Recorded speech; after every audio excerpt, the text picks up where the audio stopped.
Þegar ég horfi tilbaka á mitt ferðalag og mín veikindi sem að hertóku líf mitt í mjög mörg ár. Bara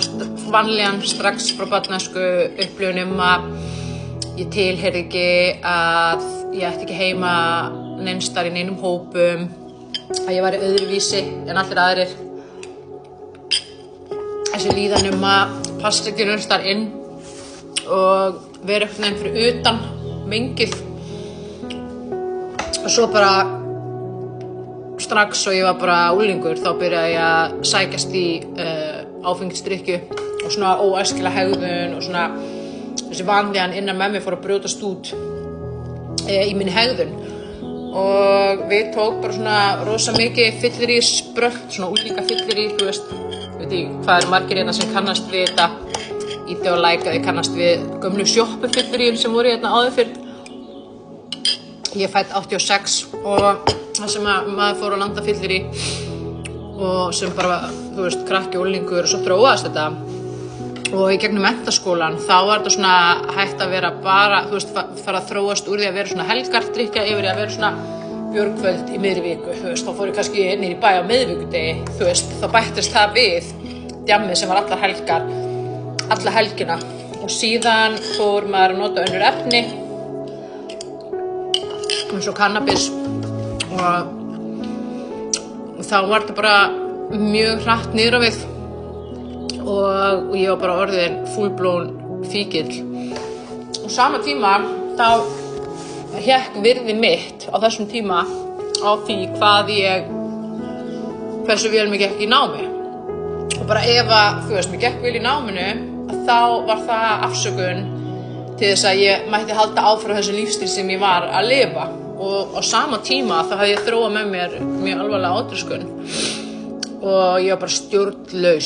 bara stjórnlaus á öllum sviðum og þetta var bara ótrúlega erfitt og þetta var þungur baggi að bera, sérstaklega þegar ég var ein í þessu, þú veist, það var svo mikið skömm, ég gat ekki sagt henni frá þessu, þú veist, bara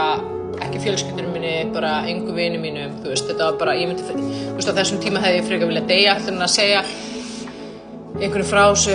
og þannig að ég var svona ein að bögglast og burðast með þetta og ég lifði svona tvöfaldan lífstíl og ég var að reyna alltaf að halda yfirborðinu öllu sléttu, fullkomnu og fínu, mér gengur vel í skólanum, ég næði öllum prófunum, þá er allt í lagi í mínu lífi en undir niður í kröma eða stjórnleysi og vanlíðan og bara algjör bugun og þetta, ég náði að halda þessu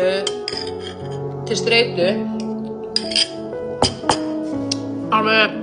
í gegnum allt mitt háskólanám. Ég fór til Hollands í meistaranám, bjó í Amsterdam og það bara ég get ekki lýst því sko hvernig minn alkohólismi fór niður á við eða upp á við að hvernig sem þið vilji orða á. Ég veit að það eru einhver alkohólistar að horfa á þetta sem að hlæja að þessu af því að alkohólisti sem að, þú veist, ætlar að reyna að verða edrú og ná okkur að stjórna lífi sinni, hann á ekki að flytja til Amsterdam. Ég var þar og, þú veist, ég notaði alltaf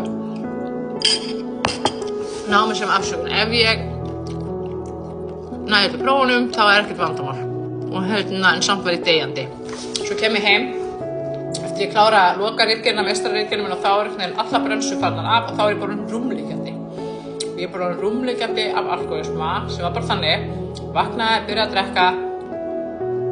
og drakk þar til ég missti meðvitund. Og þannig voru bara mínir dagar. Og þetta er svona, þetta er ógeðslegt, þetta er bara,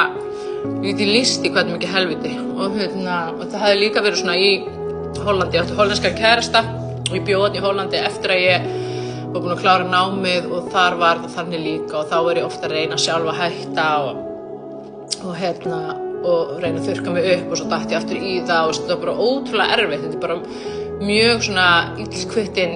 veikindi þessi alkohólismi og þessi fíkn. Og ég var að útskrifast þarna 2011 og ég byrjaði mitt meðferðarbrölt þarna 2012. Þá fer ég fyrst inn á Vog, fer svo í aðalsamtökin, verð edrú í 8 mánuði, féll og drakk ég ykkur 6 mánuði. Og á þessum 6 mánuðum þá tókst mér að fara ennþá dýpra heldur en ég hafði verið, sem að ég held bara hefði verið algjör á botninn, skilur. Þú lendir á botninum og svo heldur bara áfram að grafa dýpri botn, skilur. Og Svo fyrir ég aftur, þá fór ég á fíknigeðdeildina á Landspítalanum. Svo fór ég á teyga þar í 6 vikna eða 10 vikna svona göngudeildar úrræði fyrir þá sem með tvíþættan vanda því að átöskunum skilgreind sem geðsjúkdómur. Og ég þarna bara að ströggla og djöggla, reyna að vinna, þú veist, fara á A-fundi, halda mér edrú, þú veist, reyna að kynnast sjálfur mér upp á nýtt, þú veist, þegar ég kom út úr meðferð þá var ég bara einn brunarúst, ég vissi ekki hver ég var, hvað ég vildi, fyrir hvað ég stóð, þú veist, ég var alveg gjörsamlega búin að týna sjálfur mér. Og, þú veist, ég var bara, það var svo mikið óróleiki og kvíði og vanlegan kraumandi innra með mér að ég var bara upp alla veggi, þú veist, ég gat ekki, þú veist, mér leiði svo illa í einn skinni, ég gat ekki bara setið og chillað, þú veist, ég gat það ekki, þú veist, ég gat ekki bara staði og verið kyrr af því að mér leiði svo illa og þann kom þessi óróleiki, ég þurfti alltaf að vera að, ég þurfti alltaf að vera að gera eitthvað, þú veist, og það bara vont að líða svona illa í einn skinni. Mörgum árum seinna þá skildi ég, þegar ég fór að vinna í mínu bata, þá skildi ég ræturnar og það var þetta sjálfshatur og þetta sjálfsniðrif og þetta ótrúlega óheilbrigða samband sem ég átti við sjálfa mig, sem ég sá mig ekki í réttu ljósi, ég beitti sjálfa mig andlegu ofbeldi með niðurrifi og ásökunum og fordæmingu. Ég var aldrei nógu góð, ekkert sem ég gerði var nógu gott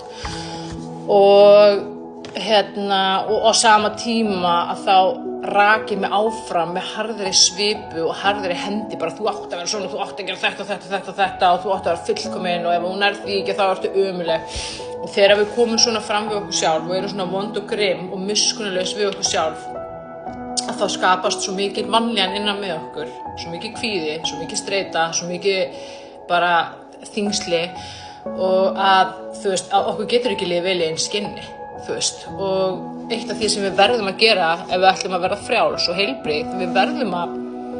byggja upp heilbrigt samband við okkur sjálf, við verðum að læra að elska okkur eins og við erum, við verðum að samþykkja okkur, meðtaka okkur og viðurkenna okkur sjálf skilyrðislaust, við þurfum að fyrirgefa okkur og fyrirgefa fortíðinni og við þurfum að byrja að sjá okkur sjálf í réttu ljósi og gefa okkur leyfi til að vera mannleg, við megum gera mistök, það er mannlegt að gera mistök, gefa okkur leyfi til að vera ófullkomin, gefa okkur leyfi til að vera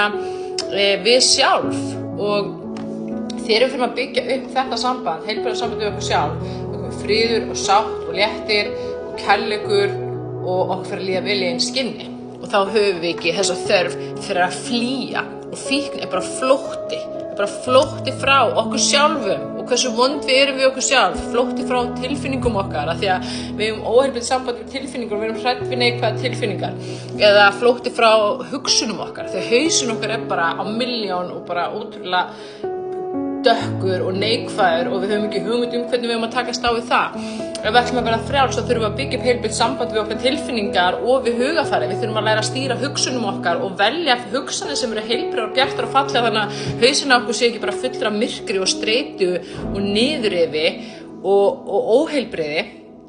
og umbreyta hugsunum okkar þannig að þær séu fullur af ljósi og birtu og fegur. Og þegar ég horfi tilbaka þá mun ég að eilífu vera þakklátt fyrir mína reynslu. Það voru 18 ár af helvíti og sjúkleika og veikindum að því í dag er ég búin að brjótast út úr þessu öllu og Guð hefur gefið mér gjafir og hæfileika og reynslu sem að gera mér kleift að hjálpa öðrum sem að eru að glíma við það sem ég glímdi við. Að því ég veit hvernig að vera þarna og ég skil það og ég veit hvað þú þarft að gera til að brjótast út úr þessu.